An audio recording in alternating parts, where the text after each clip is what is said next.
Doc. Doc, pwede po magpa-watch your health? Sige po, tuloy kayo.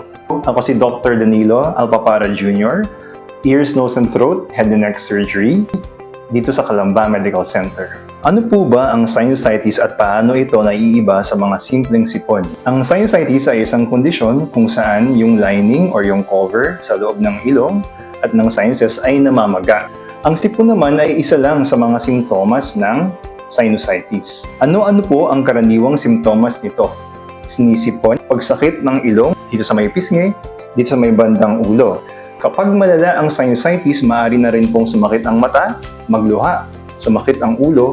Minsan naman, sa ibang pasyente, sila po ay nilalagnat. Paano naman po gagamutin or maiibsan ang sinusitis sa bahay? Pag sinisipon lang, maaari itong obserbahan. Pero kung yung sipon ay may kasama ng pananakit ng ulo, pananakit ng mukha, pwede tayong mag-take or uminom ng pain reliever.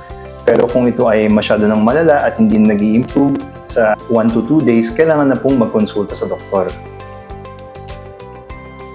Totoo daw ba na kapag matagal ang sipon, sinusitis na kaagad ito? Actually, hindi lahat ng sipon ay sinusitis. Ngunit kung ang sipon mo ay lumalampas na ng 2 hanggang 3 buwan, ito ay maaaring simptomas na ng sinusitis. Hindi nawawala na sipon at baradong ilong, kumonsulta na sa Calamba Medical Center. Kalingang may husay at puso. Watch your health!